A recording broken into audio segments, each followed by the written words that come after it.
This is Hidden Killers with Tony Bruschi. You thought the twists in the Delphi case were over. Think again, because the latest court filing is a full-on legal thriller. Richard Allen's defense team has accused the state of Indiana of withholding exculpatory evidence, which they have in the past. They just go into great detail this time. Specifically, letters from an inmate suggesting that someone else confessed to the murders. Now, withholding evidence isn't just a legal issue, it's a psychological game, too. What happens when prosecutors consciously or unconsciously start believing in their own version of events so much that they suppress facts that don't fit? Is this just negligence, or could this be something deeper, like confirmation bias on steroids?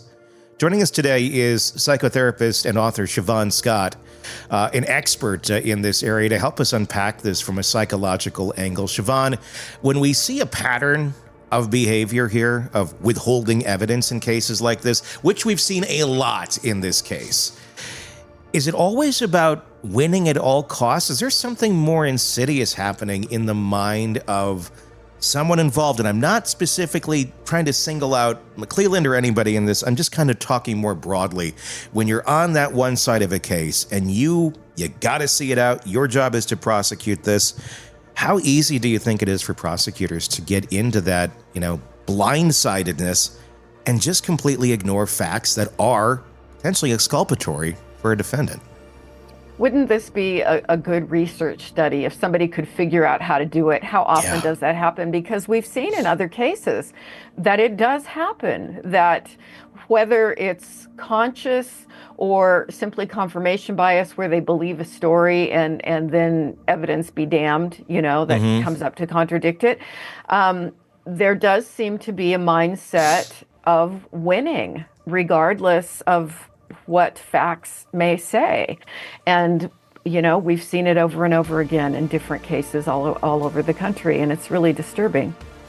It is disturbing because, you want to think, that people who are in these fields, if you're a prosecutor, that you are going to be, handling things on the up and up. If there's something exculpatory about a case, you're going to want to put it out there, especially if you don't have anything in the fight, which you shouldn't if you're the prosecutor on the case, or if you're a defense attorney. That's where you recuse yourself from it because it's too close to home. You could have a bias there. But if you supposedly don't have any sort of bias, how do people get into that state where they just keep going down a road where there could be an innocent person that's going to go away for the rest of their life, or has gone away for the rest of their life because you just didn't like the facts. They contradicted where you thought it should go. Yeah, I think we run into the fallibility of the human mind sometimes. And we do tend to like, just speaking of all humans, we like stories. It simplifies life for us, to get a version of what we think the truth is. And we see this playing out in our political system. We see it all over the place, right? People's beliefs about healthcare, medicine, vaccinations. It's like, I have a story. It makes me feel a certain way. I like the sense of, that I've got the truth, and I'm going to stick to it regardless of what the facts say. And I think it's a human fallibility. Excuse me. I had something to say, and then I breathed in, and I got to take a sip of water. Stand by, kids. Okay. That's interesting. The simplified life, where that is how we like to take things. It's how we like to perceive things. It's easier to digest. If things are more complicated, it makes my life more complicated. And people don't like complicated situations as a whole. Yeah. Is that a human thing, or is that more of a cultural thing, depending on where you are in the world? Is that an American thing?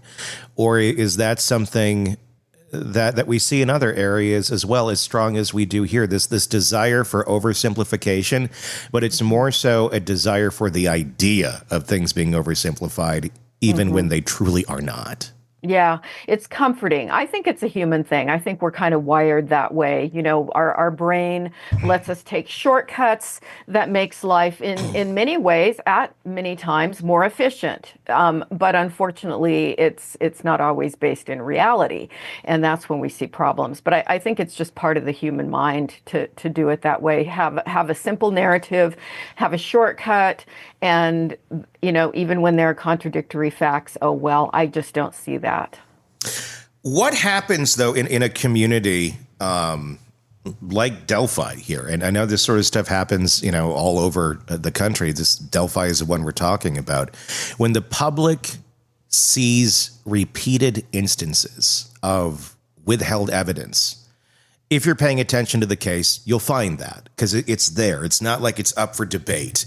There's so many things in this case that McClellan, the prosecutor, and the state and Gull and all that have just basically denied or said, nope, not important. You got to trust us. You got to trust us. It's not important. Mm-hmm. If you're of one mindset and things are usually a little bit more complicated than just what they are, you want to know the answer. Well, why are you reacting this way? Why are you withholding this? Or why has this not come to light? But then you have a whole other set of the public that's like, no, they did their job. They did it right. And they just seem to have blinders on. And, as I do sometimes, you stick your fingers in your ear like a child and go, la, la, la, la, la, la, la. I don't want to hear it, but it's still there. And these are adults. These are people that live in these communities. Let's talk about that. I mean, the mindset that it takes to be over here going, let's get more informed and let's figure out what's really going on here, versus it's much more comforting just to say we got somebody and now I can sleep better at night. Facts be damned. Yeah. Let's start with the first one on wanting to be more inquisitive. What is the difference in that person versus the other? Why is there such a difference in one's mindset versus another? And that's another interesting thing about, the differences among people. How many people are really critical thinkers? And that's another personality quality that I think you develop with it or you don't. And some people just like to put more thought into things. And sometimes when you have a community, they reinforce each other in this kind of tight-knit setting where everybody's telling themselves and other people the same story. And so it just becomes more in their minds, the fabric of their reality. Are we in a place where we have fewer critical thinkers than we did in the past? I mean, has that number dropped? I don't know if there's any study to that, but it sure feels like it. It sure feels like we're in a place where, the groupthink really takes over a lot faster than it ever did in the past because we have more platforms to do that with.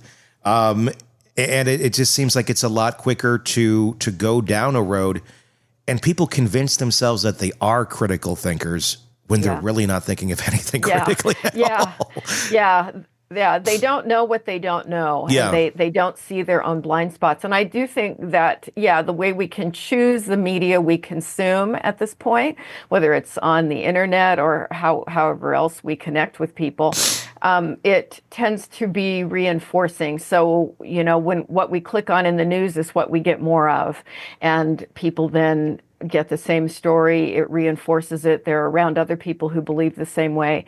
It would be interesting if we could measure over time, has it gotten worse? My guess is it has. Yeah. Want more on this case and others?